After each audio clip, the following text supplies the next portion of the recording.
I'm always on the road and often pick up hitchhikers. My only rule: they have to share the scariest story they've ever heard, and now I'm going to retell it to you. Write in the comments what city you're listening from. I may have driven by it. That day, I lazily stirred my coffee, idly watching the crowd in the cafe. I eagerly awaited the evening when I could finally see him. I couldn't think of anything but my new infatuation. Even in my wildest dreams, I couldn't imagine that a simple acquaintance would lead to me being literally drenched in blood. I was a well-known party girl who never missed a single event in Zagreb. That evening, I was dancing at the Aquarius Club, enjoying the music, drinks, and the crowd's attention. My green-gray eyes sparkled in rhythm with the beat, and my short emerald dress shimmered under the flickering lights. I felt like the queen of the night, carefree and ready for any adventure. Amid the club's semi-darkness, between flashes of light and loud music, I noticed a tall, dark-haired girl with sharp facial features. Her black hair, like a raven's wing, contrasted with her white skin. She looked as if she had stepped out of the pages of a Gothic novel. I felt a magnetic attraction to this stranger. The girl approached, our eyes met, and I felt that we needed to get acquainted. The stranger's name was Erica. Erica seemed to know how to behave in such places. She easily gained my trust, entertaining me with stories and jokes. We spent the entire evening together, drinking and dancing like old friends. Erica was different from everyone else around me. She was mysterious and enigmatic, as if she knew something more about this world. Later that evening, Erica introduced me to her brother, Daryl. He was tall and slender, almost unnaturally tall, with black hair falling to his shoulders. His silence and mystery only added to his charm. Daryl silently observed everything happening around him, but his gaze constantly returned to me. I tried to catch his attention, captivated by his mysterious aura. We danced, talked, drank, and the more I learned about Erica and Daryl, the more their company fascinated me. By the end of the evening, when the alcohol had significantly affected my consciousness, I felt a sudden sense of emptiness and boredom. I quietly confessed to Erica that I was tired of my current life. I longed for new experiences, something more than just nightclubs and parties. I wanted to feel true passion, gain immense wealth, and be recognized. My words made Erica smile predatorily. For a moment, it seemed to me that in the light of the spotlights, I saw sharp, fang-like teeth, but I didn't pay attention, being quite drunk. Meanwhile, Erica promised me new experiences, showing me a club where they practiced magic. She assured me that there I would find everything I dreamed of: gold, love, and recognition. At first, I was skeptical, feeling some distrust towards these promises, but Erica knew how to win me over. She said that Daryl would be there too. This news shattered my last doubts. Drunk and enchanted, I agreed. Erica, smiling contentedly, took out a napkin and wrote an address on it. Then she pulled a small, sun-shaped charm with a closed eye from her pocket and pressed it firmly against my wrist. I felt a slight pain and yelped as the charm left a mark on my skin. Erica winked at me, informing me that it was a kind of VIP pass, and disappeared into the crowd. I stood in the club's semi-darkness, feeling a pulsating pain on my wrist. The napkin with the address was in my hands, and Erica's voice promising a new, exciting life echoed in my head. A strange feeling unsettled me, as if warning that something was wrong. However, curiosity and the thirst for new experiences took over, drowning out my new worries. I decided it was just the result of too much alcohol and an unusual night. The next day, I woke up with a hangover. My head was heavy, and my memories of the previous evening were blurry. I tried to recall what had happened at the club. Feeling a slight pain on my wrist, I noticed a small burn scar in the shape of a sun. I remembered the mysterious Erica and her brother Daryl, as well as everything that had happened at the club. A trace of surprise flashed in my mind. Yesterday, it looked like a fresh burn, but now it appeared as a scar that seemed weeks old. I examined the scar again, but attributing it to the night's revelry and the lingering effects of alcohol, decided not to give it much importance. I quickly got myself ready and began preparing for my meeting with Daryl at the secret club. I chose a dress that accentuated my figure and did my makeup to look flawless. My worries and anxiety dissolved in anticipation of a new and unusual experience. I set off for the address, holding the napkin in my hand. With each step, my excitement grew, and my uncertainty gradually faded. I didn't know what awaited me, but I confidently walked towards my goal. Upon arriving at the building, I saw an old mansion that seemed forgotten by time. The heavy wooden doors opened as I approached, and I stepped inside. The secret club was filled with the dim light of candles, the aromas of exotic incense mingling with fragrant notes of frankincense. The interior was adorned with antique furniture, mysterious paintings hung on the walls, and shelves were lined with leather-bound books. I felt my heart begin to beat faster. Erica met me at the entrance, dressed in a long black dress. Her eyes gleamed in the darkness, and her smile was as enigmatic as the previous evening. She gestured for me to follow, leading me through a labyrinth of rooms to a large hall, where other cult members had already gathered. Daryl stood by the altar, illuminated by the flickering candlelight. His gaze was calm and focused, looking at me as if he had been waiting. I felt my heart tighten with excitement. Erica and Daryl gave me a tour, showing and explaining all the secret corners. Each room in the club held its own mystery, from the library with ancient manuscripts to meditation rooms where the incense mixed with the quiet whispers of prayers. With each minute spent inside, I was captivated by the atmosphere, and even more so by Daryl, whose presence made my heart beat faster.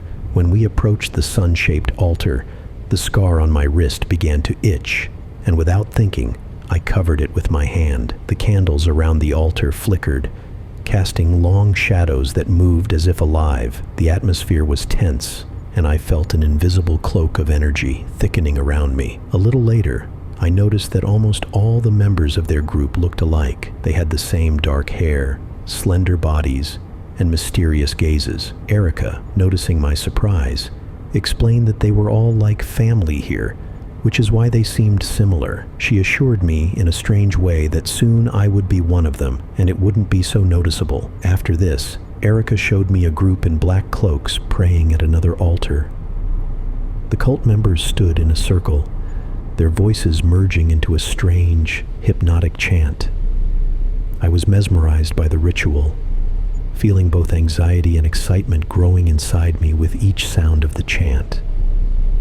Erica assured me that I needed to gain experience and energy, after which I would definitely participate in such rituals.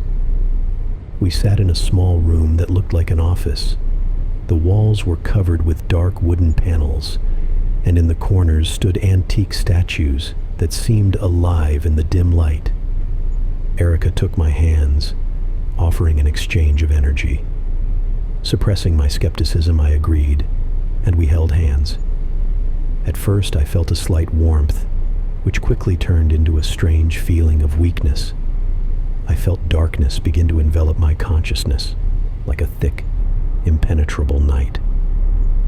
My thoughts became blurry, and for a moment it seemed to me that I would drown in this void. Suddenly, energy surged through my body, strong, nourishing, sparkling. I felt this energy penetrate every cell of my body, filling me with incredible strength and euphoria. My heart was beating fast, and with each beat, I felt waves of energy overflowing me. It gave me a sense of euphoria like I had never felt before. Erica continued to hold my hands, smiling her mysterious smile, and I realized that my life would never be the same again. I returned home in complete awe after the meeting at the mysterious club. I felt that my life had changed. We arranged to meet the next day, and for this, I even gave up shopping and another party at the club. Instead, I dreamily prepared for the meeting, and now, not just because of Daryl, I missed the feeling of euphoria I had felt today. I hadn't felt that way in a long time. Lost in my thoughts, I decided to take a shower. Undressing, I was about to step under the warm stream of water when I suddenly seemed to hear a faint whisper outside the window. Feeling a strange premonition, I approached closer, but saw nothing but the darkness of the night in Zagreb. Then I felt a cold draft run down my back, as if someone was caressing my tender, milky skin with their hand, lightly scratching with claws. I turned sharply, but saw nothing. The feeling of slight excitement mixed with a bit of fear, but I quickly attributed it all to the club's atmosphere, as it was indeed eerie there. Calming myself, I stepped under the warm stream of water, allowing it to wash away the remnants of tension and anxiety. The water flowed over my body, washing away the remnants of the night and leaving only a pleasant fatigue. Finishing my shower, I went to bed, plunging into full anticipation of the next day. My thoughts kept returning to the feeling of euphoria, to the mysterious Daryl, and the unusual atmosphere of the club. I couldn't wait to dive back into this new, exciting world, feeling that each next step brought me closer to something incredible and dangerous at the same time. I had a premonition that tomorrow I would learn something important that would change my life forever.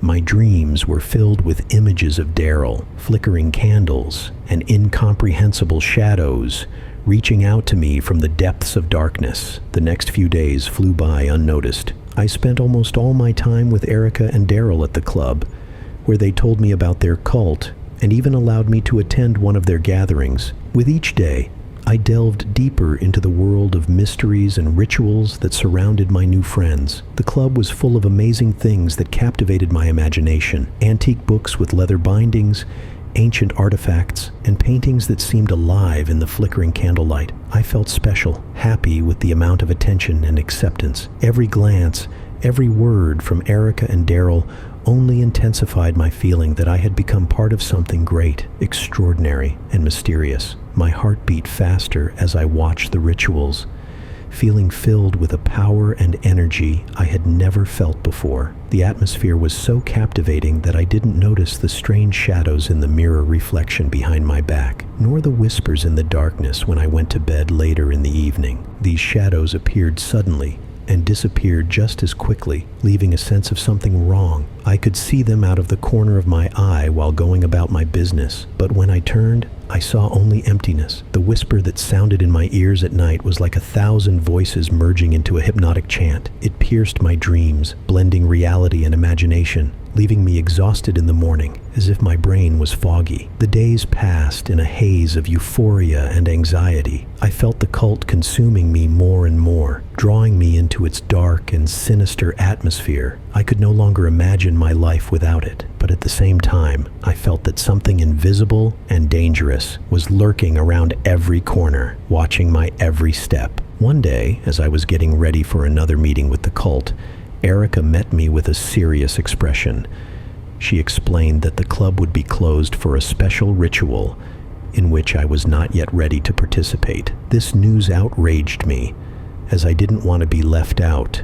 The very thought of being ignored irritated me, especially when everyone had previously focused so much attention on me. Nervous and feeling abandoned, I decided to act. I got ready and went to the mansion where the cult was located. The rain was pouring down, and thunder was tearing the sky, creating a creepy atmosphere. I stopped in front of the heavy wooden doors, which turned out to be locked. Unwilling to retreat, I began to explore the area, hoping to find an entrance. Behind the house, I found an open side door. The door led down a winding spiral staircase. Each step echoed in the darkness, creating the feeling that someone was watching me. The damp air was filled with the smell of mustiness, earth, and strange herbs, mingling with the scent of wet stone. I found myself in a true medieval basement. The walls were covered with moss and damp spots, and the floor was made of rough stone that chilled my feet. The flames of the torches placed along the walls danced,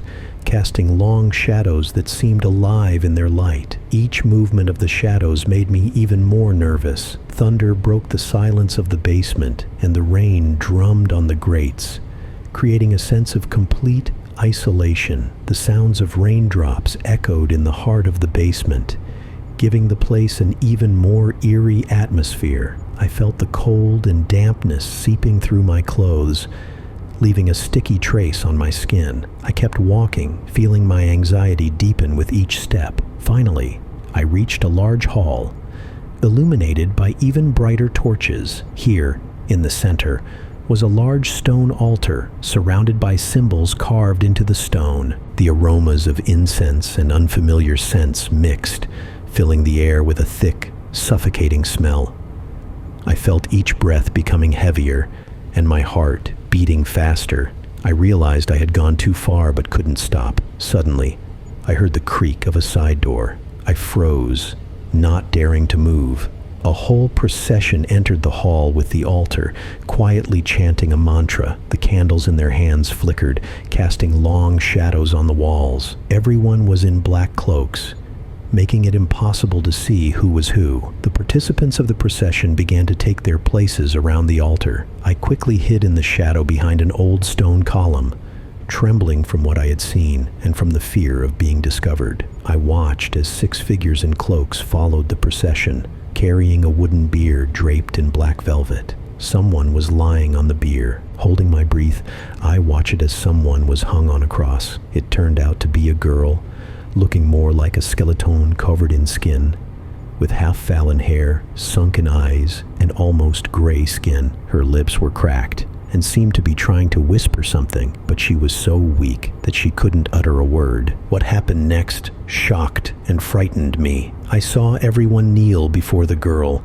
continuing to chant mantras. The flames of the candles wavered, and it seemed as if darkness swallowed them, when suddenly something unknown and terrifying emerged from the shadows. Raising a long, clawed hand, it touched the hanging stranger. I felt a horrible, salty, metallic taste on my tongue, making my stomach convulse. I watched in horror as crimson liquid dripped into a heavy metal chalice. I realized I needed to get out of there. The last thing I saw before running out of the hall towards the stairs was the blissful, almost crazed smile of the girl hanging by the chalice. I ran, not caring about the wet stones under my feet and the loud rumble of thunder behind the mansion walls. The damp air filled my lungs, mingling with the smell of blood that haunted me even here. The thunder seemed like the blows of a giant hammer pounding my head, making me run even faster. Bursting outside, I felt the cold rain wash away my fear and panic, but at the same time, it brought a new sense of danger. The thunder roared, lighting up the sky, and the shadows of the trees seemed like living creatures reaching out their branches to me. I ran through the downpour, leaving the mansion behind. The forest growing behind it seemed to me the only way to escape. The thunder rumbled, lightning split the sky, painting eerie pictures among the trees. It seemed to me that terrifying figures stood between the trunks, and perhaps it was true. Tears mixed with the rain, blurring my vision, and I no longer understood where I was running. Suddenly, I tripped over roots and fell onto the wet ground. My body hit the ground painfully, and I curled up into a ball, hugging my knees. I began to pray to all the forces I could think of to save my life. I didn't want to die. Fear engulfed me from all sides. Suddenly, everything seemed to go silent. I felt a disgusting cold touch my back. I was afraid to move and open my eyes, sensing the presence of something nearby. I continued to pray for mercy, and the cold suddenly began to recede. I felt relief and slowly started to open my eyes, and there, in front of me, shone 2 blood-red eyes with dark pupils. They burned with hatred and hunger, piercing me through. Below, I saw a maw with sharp fangs glistening in the dim light of the lightning. The sight made my heart clench in my chest. I screamed in mortal terror. Suddenly, I woke up in my bed. The sun was shining outside the window, its rays playing with the drops of water left on the windowsill after the prolonged rain. I exhaled with relief, feeling my knees still trembling from the nightmare I had just had. I got up, closed the window, and wearily trudged to the kitchen. My thoughts were still tangled, and my heart couldn't calm down. I didn't even notice the traces of mud leading to my bed. I felt relieved that it was just a dream, but the relief was short-lived. Suddenly, my head spun, and I grabbed the edge of the table to keep my balance. Strange images began to appear before my eyes, blurring like on a broken TV screen. I saw a sinister altar lit by flickering candlelight and dark figures chanting incomprehensible mantras. In the center of the scene was a girl hanging on a cross, blood dripping into a metal chalice. The image changed, showing my face, scared and pained, and behind it appeared a dark silhouette with blood-red eyes. The next scene showed a girl I had never seen before, young, innocent, with big blue eyes and light hair. She stood before the altar, bound and helpless, with terror in her eyes. Behind her stood the same dark silhouette, leaning over her with blood-stained fangs. These images mixed, making my heart beat faster. I felt as if some dark forces were commanding me to find a girl to be sacrificed instead of me. Cold, sticky fear gripped me, but I brushed off the thought, trying to suppress the panic. Deciding to break ties with the cult, I chose to stay home today, but things only got worse. Taking a shower, I tried to calm down, feeling the warm stream of water on my skin. I closed my eyes, allowing the water to wash away the remnants of horror. Suddenly, instead of hot water, a hot crimson stream poured over me. The liquid blurred my vision, got into my mouth and nose, cutting off my breath. I began to fumble for a towel, panicking and gasping for air. I wiped my eyes and realized that water was flowing again. The towel was clean, without a trace. I exhaled with relief, but looking at the shower glass, I froze in horror. The word sacrifice was written on the glass. I felt a chill run down my spine, making the hair on the back of my neck stand up. My heart was pounding so hard it felt like it would burst out of my chest. I knew this couldn't be just my imagination. Dark forces were haunting me, and I couldn't escape them. I trembled, feeling my world crumble. The writing on the glass didn't disappear, reminding me of what I had seen in my visions. I realized that my life was in danger, and the only way to save myself was to find another sacrifice for the cult. This thought haunted me, making me feel helpless and cornered. I left the bathroom, feeling panic and fear engulf me. My legs were heavy, and each step was a struggle. I knew I had to act, but didn't know where to start. My thoughts were confused, and fear and horror haunted my every moment. And suddenly, I remembered where I had seen the familiar image of the girl from the vision. I recalled an unremarkable, lonely girl I noticed almost every day in the cafe near my house. Hastily gathering myself, I rushed to the cafe, hoping to find her there. Approaching the cafe, I immediately saw the same girl. She was sitting at a table by the window, engrossed in reading a book. My heart beat faster. I watched the girl, torn between the desire to save my own life and the fear of taking someone else's. I tried to reconcile with my thoughts, but seeing the horrific demonic image in the cafe window's reflection, I quickly opened the door and hurried to the stranger. The girl's name was Yelena, and at first she was shy around her new conversation partner, but I had always been good at talking and luring people into various adventures. This time it wasn't too difficult. I started by mentioning that I often saw Yelena alone in the cafe and decided to introduce myself. During our conversation, I casually mentioned an interesting club where Yelena would be very welcome. She was hesitant at first, but eventually agreed to my invitation, and we arranged to go to the club together that evening. That evening, I stood with a strange feeling, watching Yelena's excitement as she admired the old house. Yelena, with bright sparks in her eyes, was enthusiastically examining the antique furniture and paintings, completely unaware of the growing fear within me. I felt a heavy knot in my chest, and the cold fingers of fear gripped my heart. I looked around. Every corner of the old house now seemed like a trap. I felt the presence of dark forces watching my every move. My eyes rested on Yelena, who was innocently exploring the room, unaware of the danger lurking in this place. The hazy images from my visions began to fill my mind again. I saw dark figures bending over a victim on the altar. Each memory intensified my horror, making me question what I was doing. My conscience screamed that I was betraying an innocent soul for my own salvation. But the fear for my life outweighed any morality. I felt cornered, and this feeling grew stronger. My hands trembled, and thoughts of escape swirled in my head. But every time I tried to find a way out, the demonic image appeared before my eyes, reminding me of the terrible consequences of disobedience. I tried to keep my composure, talking to Yelena as if nothing had happened, but each word was difficult, and fear choked my throat. I realized that time was running out, and soon I would have to make a final choice: sacrifice another soul for my own salvation, or try to find another way out. Suddenly, Erica appeared before us, smiling warmly. She looked at me approvingly, as if knowing everything that had happened to me. Then there was a dull thud, and poor Yelena fell onto the soft, dark blue carpet. Two men grabbed her by the arms and dragged her into a dark corridor, while Erica, firmly taking my arm, followed. We descended the stairs,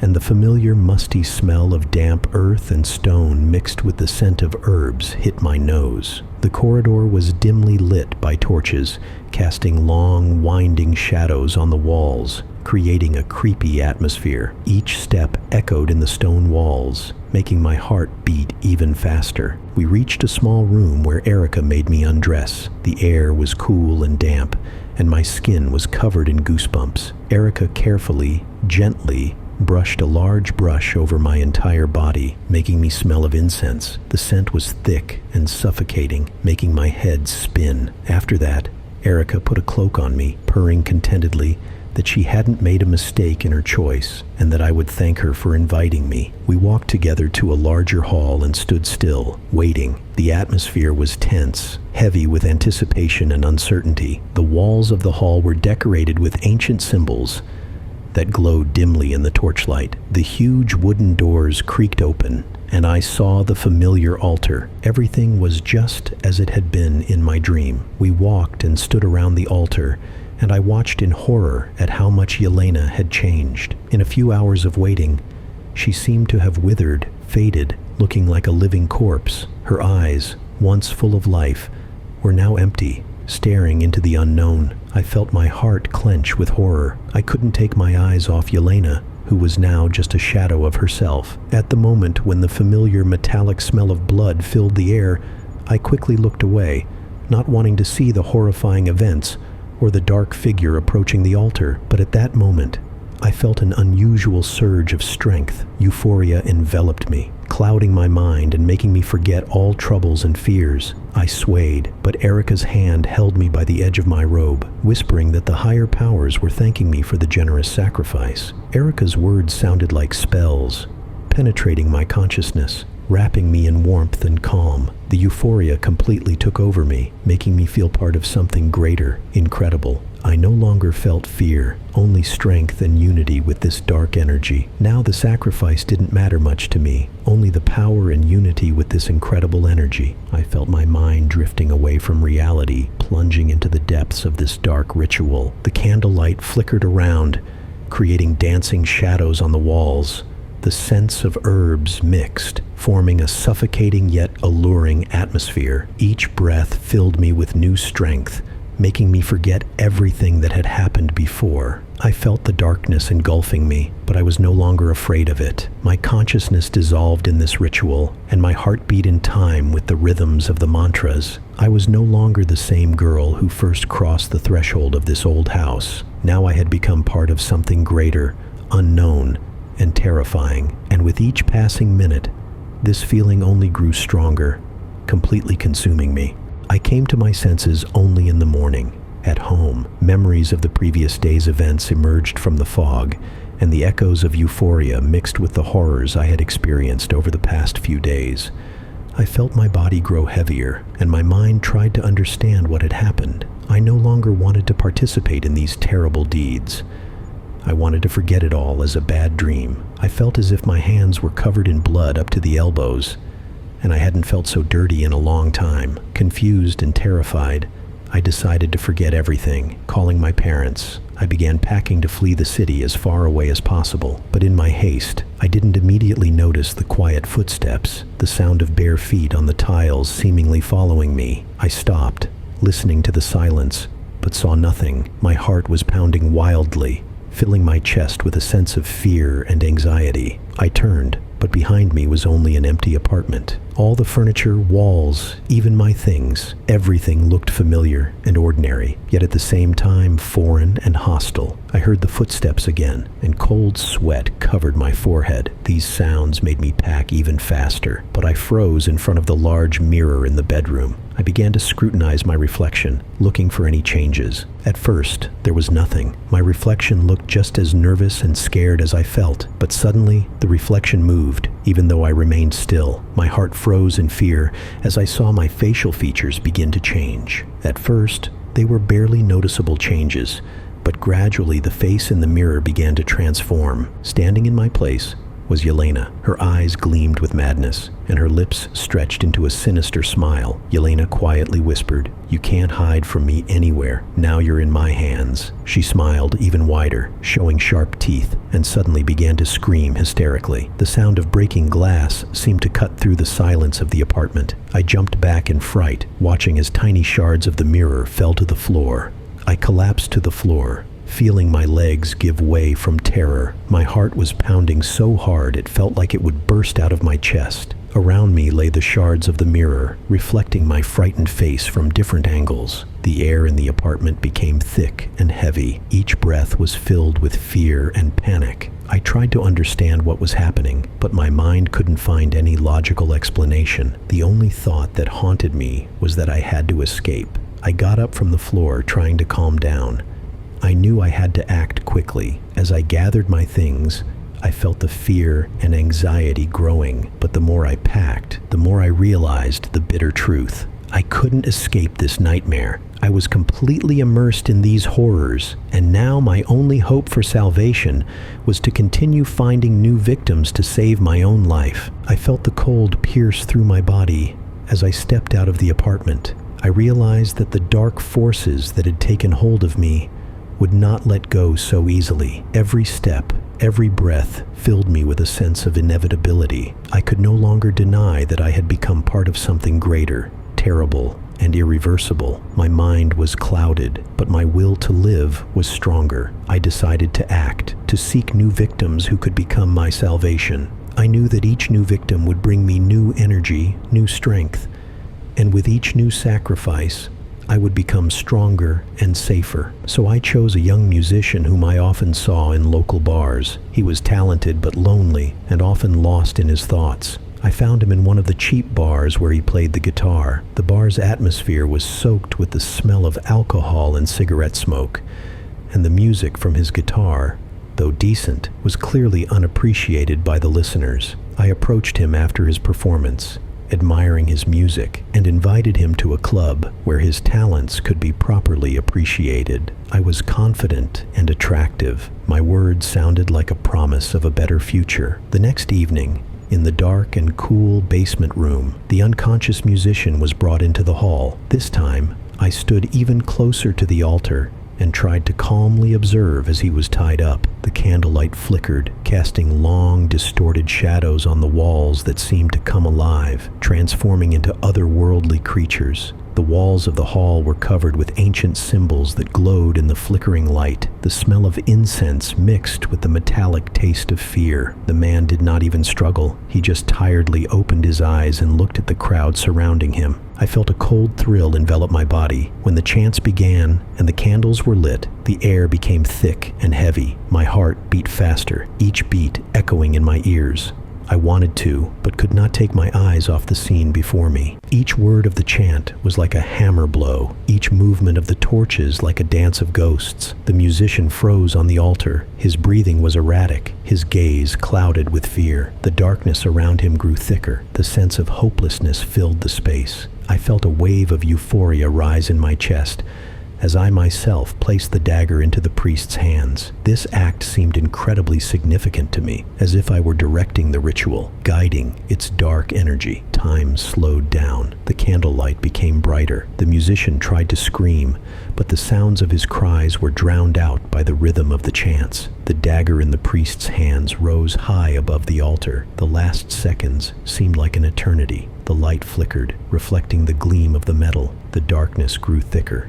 The dagger descended sharply, slicing through the air. The musician convulsed, his life quickly fading. Crimson blood trickled down, filling the chalice by the altar. Each drop of blood echoed in my consciousness like a song of darkness. Feeling the darkness engulf me more and more, finding a new victim became much easier. This time, I chose a young artist whom I often saw in the park. I approached her under the pretext of commissioning a portrait. My words sounded like a promise of recognition and the opportunity to exhibit her works. The artist, though hesitant at first, eventually agreed. I felt my will penetrate the girl's consciousness, imposing my desires and intentions on her. I felt satisfaction from this new ability, watching the artist succumb to my influence. We arrived at the mansion that same evening. I was led to a room where the unconscious artist lay. Strange incense smoldered around, its scent washing over everyone in the room. This time I had a new mission in preparation. I was preparing the body for the ritual. I carefully washed the victim's delicate skin, chanting mantras. This put me in a trance, and I already felt a strange lightness, which brought a slight smile to my face. And the smile did not fade even at the moment when the artist was sacrificed. I genuinely rejoiced at the new part of the power that penetrated my body. Returning from the ritual, I approached the mirror. I stared at my reflection for a long time and suddenly realized that I was becoming part of the cult, not only internally, but also externally. I had become significantly thinner and wondered when I last ate, as the energy from the rituals sustained my strength, and I no longer felt hunger. A few strands of my hair had darkened to the color of a raven's wing, and my eyes had lightened, taking on a pale blue hue. I felt the darkness gradually consuming me, but I did not feel fear. I had become part of the cult, and it brought me incomparable satisfaction. The dark forces filled me from within, making me increasingly dependent on new sacrifices. The next victim was chosen carefully. I decided to sacrifice a girl who lived next door and worked at the library. She had always been polite and helpful to me, but now she had become a target for the dark forces. I knew she had to be the victim, and I decided to act more cautiously and cunningly. I approached my neighbor under the pretext of needing help with researching ancient texts. We began spending a lot of time together, and I used my new ability to impose my will. Gradually, I subdued her consciousness, making the girl trust me more and more. One evening, after the library closed, I invited the librarian to the club, promising to show her rare books and artifacts. She agreed, unsuspecting of the danger that awaited her. At the mansion, under the dim light of candles, I began preparing the librarian for the ritual. I not only washed her body and chanted mantras, but also applied intricate symbols to her skin, which strengthened the connection with the dark forces. My role became even more significant. Now I was responsible for creating the magical protection surrounding the victim and directing the ritual's power to maximize the use of her life energy. The victim lay on the altar, her eyes clouded with fear and confusion. I rejoiced in the importance of my role, my soul filled with dark energy. During the ritual, at the moment when a terrifying figure appeared before the altar, I felt an extraordinary increase in my power. I rejoiced in the importance of my role, and my soul was filled with dark energy, fueled by the victim's fear and pain. The chants grew louder, the candlelight flickered, casting ominous shadows on the walls. The smell of incense and blood became almost unbearable, yet simultaneously alluring to me, and I felt a wave of euphoria. My heart beat faster, my breathing deepened, and I felt the dark forces completely envelop me. The sight of the ritual filled every cell of my body with satisfaction. My skin tingled, feeling the cold and powerful energy that inspired both horror and awe. When the ritual ended and the candles gradually went out, leaving only a faint flicker in the darkness, I slowly approached the mirror in the mansion's hall. I held my breath, examining my reflection. My hair had turned completely black, like ink, and my skin had taken on a pale, cold white color, like marble. These changes were strange and simultaneously captivating. I looked at myself with satisfaction, feeling a deep connection with the cult that permeated every nerve. I did not yet know what awaited me next, but I felt that I was no longer just a participant in the rituals, but an active, important element in this dark, complex network of ceremonies. My new abilities and changes in appearance only increased my hunger for power and control over the forces that once seemed beyond my reach. The beginning of a new day was supposed to bring another hunt for me, but plans changed. With the unexpected arrival of a guest, Erica, she curiously examined my apartment, as if searching for something between the lines of ordinary life, and then comfortably settled on the couch. Her behavior made it clear that she had not come just for a casual visit. Erica announced that I had a special mission that could forever change my position in the cult. According to Erica, to become an equal member of the cult and gain access to limitless wealth and power, I had to make a sacrifice on my own, and it had to be someone closest to me, my own mother. This news hit me like a cold shower, washing away all the drowsiness and strange veil from my consciousness. It was impossible to imagine that to achieve my cherished goals, I had to sacrifice my mother's life. Although a quiet voice in my head whispered that my mother's life was nothing compared to what I could gain, strong feelings of disgust and pain overwhelmed my body. As if protesting against these words, I approached the mirror while the world around me seemed hazy. My heart was racing, and my breathing grew deeper as I realized how deeply I had immersed myself in the cult's dark world.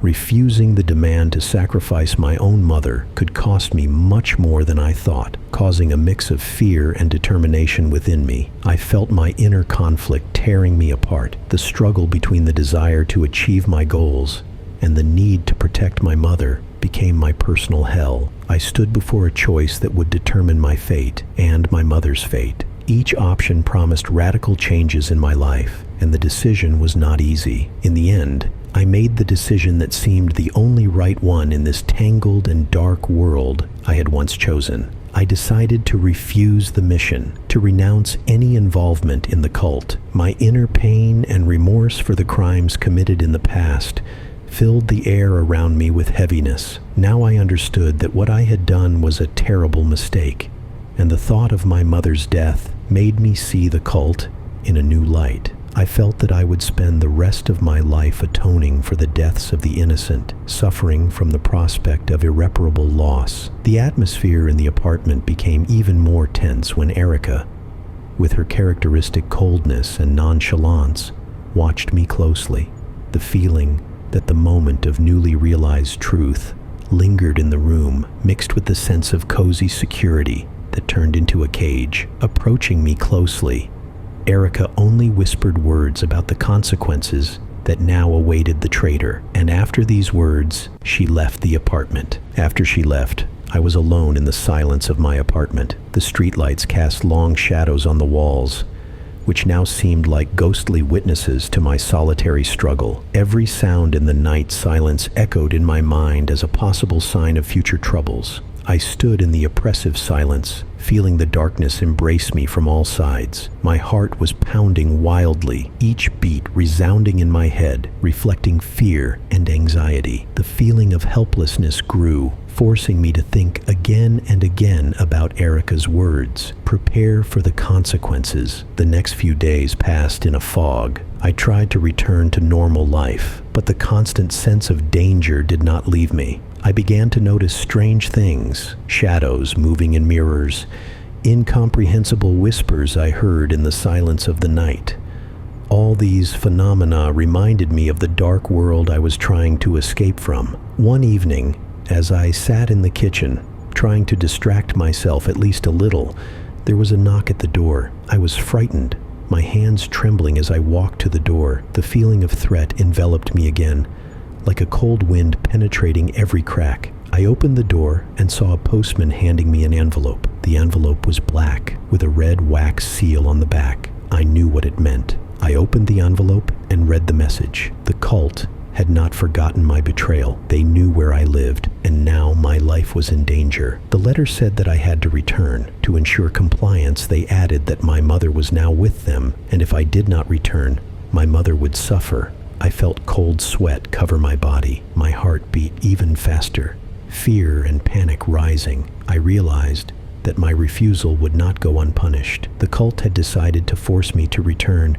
using the strongest leverage, the safety of my mother. I sat on the floor, holding the letter in my hands, and thought about what to do next. I could not return to the cult, but I could not allow them to harm my mother. Despair overwhelmed me, causing tears to stream down my cheeks. I knew I had to find a way out. I could not let the dark forces destroy my life and the lives of my loved ones. I decided to turn to the police, but I knew they would hardly believe my words and would take it all as a joke. So I quickly gathered myself and hurried to the mansion. The night was dark and cold as I approached the mansion. It greeted me with coldness and severity. No light was burning. The doors were locked. I remembered the side entrance that led to the basement. Descending there, I searched the rooms in horror for my mother, but instead, I was met only by silence and emptiness. Everything was gone, and it seemed that no one had been there for a long time. Suddenly my wrist burned, and I fell to my knees watching as the cult's mark, a sun with a closed eye, disappeared from my skin. Pain pierced me like a cold knife, and in agony, I did not understand what was happening until I heard quick footsteps echoing down the corridor. Flashlights pierced the darkness with bright light. I saw several police officers armed with pistols. My heart pounded. Fear engulfed me again. The police approached, their faces serious and focused. They came closer and closer, and I felt my world collapsing. I rose from my knees, trying to understand what to do next. My thoughts were tangled, but I knew one thing: the cult had set me up. I felt trapped, with no way out and no hope of rescue. My body ached, and every movement was difficult. The police quickly surrounded me, and I realized that my life now depended on them. They began asking me questions, but my voice was weak and trembling. I tried to explain the situation, but I felt that my words were not reaching them. My fear turned into despair. The police detained me because they had received several anonymous calls reporting screams and sightings of a girl matching my description. I began to deny everything, claiming that I was not alone here and that many others looked like me. But upon inspecting the mansion and the basement, they found no traces of other people. The darkness of the mansion seemed thicker than usual. Shadows danced on the walls, mocking my despair. The police meticulously searched every corner, and their faces grew more serious. Their flashlights illuminated empty rooms that seemed to hide their secrets in the darkest corners. Finally, the police found personal belongings of recently missing people in Savannah. These were evidence that seemed to confirm my involvement in these disappearances. I felt fear turn into a burning pain that consumed me from within. They also found several recently dug graves in the mansion's backyard. These discoveries shocked the police, and for me, it was the end of hope. I was detained and led to the police car. I walked, feeling each step press me into the ground. Around me was an eerie silence, broken only by the whisper of the wind passing through the tree branches. I looked at the mansion, which now appeared as a dark monolith holding all my nightmares. The police took me to the station, where the light from the lamps was harsh and cold. Every sound echoed off the walls, reminding me of despair and hopelessness. I sat in the cell, feeling the darkness of my past envelop me. I realized that I had become a victim of the cult, which had used me for its dark purposes, and now betrayed and framed me. The atmosphere in the cell was heavy and oppressive. The cold walls seemed to absorb the warmth from my body, leaving only emptiness and fear. I looked at my hands, which now seemed foreign, and felt my soul being consumed by darkness. The feeling of hopelessness and pain was unbearable. My retribution was cruel, and now I knew that I would spend the rest of my life atoning for my sins. I lost track of time when the door to my cell opened, and I was led to an interrogation. Walking through the cold corridors of the station, where each step echoed with a metallic sound, I felt detached from reality. Finally, I found myself in a small interrogation room where I was met by two men, detectives investigating the disappearances. The atmosphere in the room was oppressive. White walls, covered in pale light from above, and a metal table in the middle with a stack of papers on it. The men accused me of human trafficking, but I desperately denied these accusations. With great emotion, I tried to convey information about the cult to the detectives, telling my story, but no one believed it. I had no evidence other than my words, and my appearance could no longer testify to anything special. At one point, one of the detectives left the room after being called, leaving me alone with the other. The remaining man looked around and smiled strangely. This smile was not warm or reassuring, but cold and calculating. He stood, looking at me as if studying his prey, saying that he had gathered all the necessary information. He stood up, ready to leave the room, and suddenly, without warning, said, "The dark sun does not forgive betrayal." These words struck me like lightning. I froze in place. Throughout the interrogation, I had never mentioned the cult's name. My gaze fell on the detective. Pale skin, black hair, pale eyes with slight dark circles around them.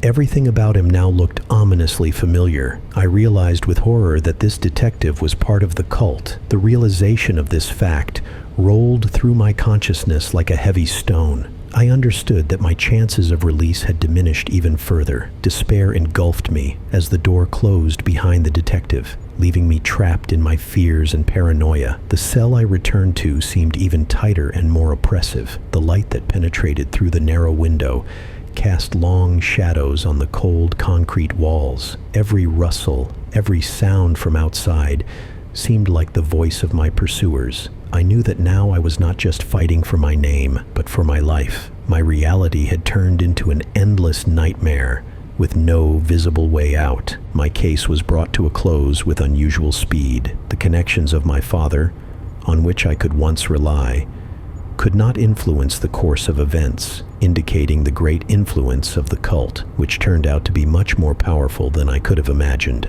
In the courtroom, I met Erica, who pretended not to recognize me.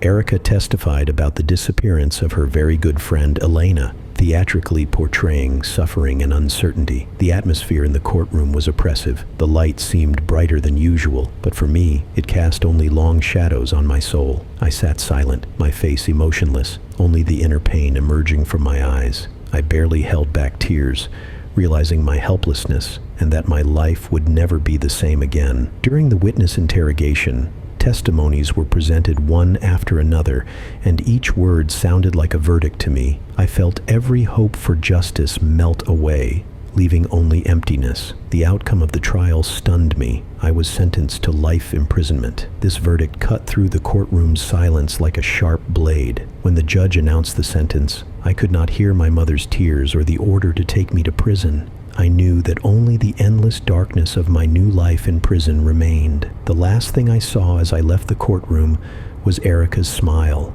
This smile gleamed on the face of the woman who had once offered me all the allurements for which I had paid so dearly. It was the last image I remembered and would remember for the rest of my days.